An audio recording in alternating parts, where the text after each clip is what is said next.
Hola, esta es mi presentación para el PIA de la materia de Estudios Regionales de América.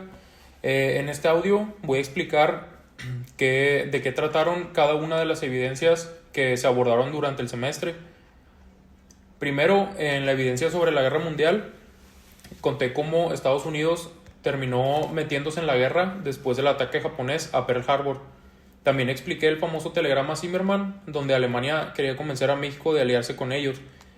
Y después hablé de cómo Estados Unidos peleó en Europa y en el Pacífico, de cómo su economía creció por la guerra y de cómo surgió como superpotencia.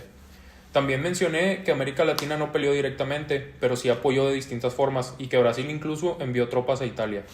Luego, en la siguiente evidencia, me enfoqué en Cuba, que así expliqué de manera resumida cómo fue la Revolución Cubana, cómo Fidel Castro llegó al poder y cómo el país se transformó hasta 1976. También hablé de por qué Cuba fue expulsada de la OEA y cómo eso la dejó aislada del resto del continente. Después conté qué pasó en la crisis de los misiles, que fue cuando Estados Unidos y la Unión Soviética estuvieron a nada de una guerra nuclear por los misiles instalados en Cuba. En esa misma evidencia también expliqué cómo en los años 60 y 70 muchos países de América Latina vivieron golpes militares.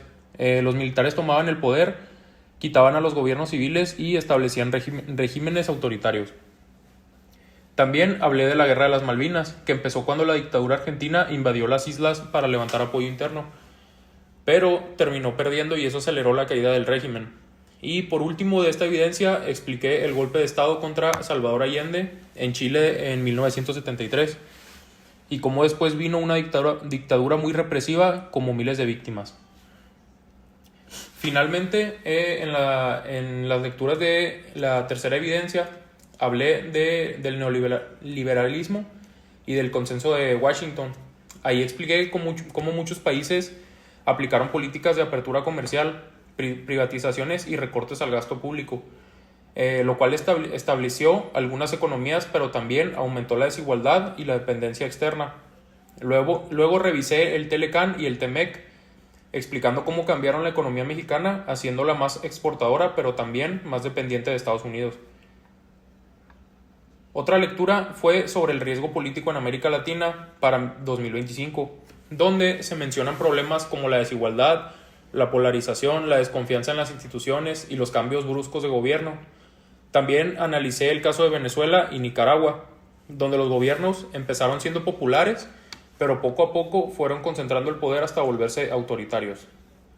Y por último, de esta evidencia, expliqué la crisis del multilateralismo, es decir, que cómo los organismos internacionales fueron perdiendo fuerza y cómo América Latina no tiene una postura unida frente al mundo.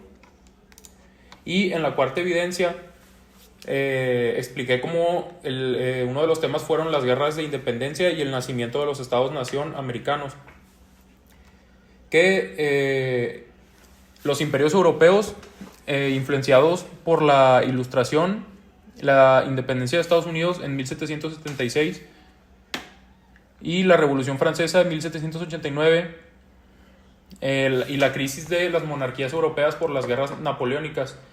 Las colonias buscaron romper los lazos coloniales y crear estados soberanos. Este resultado fue la formación de nuevas repúblicas y en algunos casos monarquías constitucionales breves, que sentaron las bases de los actuales estados-nación americanos. Sin embargo, estos procesos no estuvieron exentos de conflictos internos, tensiones sociales y luchas por definir la identidad política y territorial.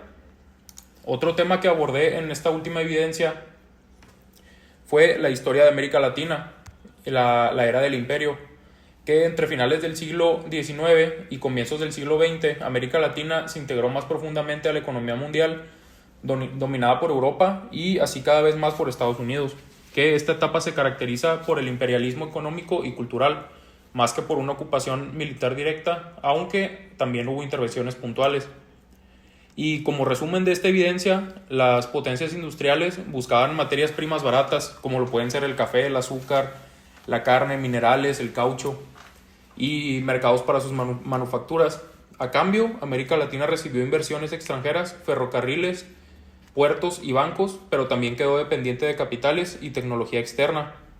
La región vivió una aparente prosperidad exportadora, pero desigual, como son beneficios concentrados en las élites terratenientes y urbanas, mientras la mayoría campesina e indígena seguía marginada, y así surgieron conflictos sociales y nuevos movimientos políticos en respuesta a esa desigualdad. Muchas gracias por su atención.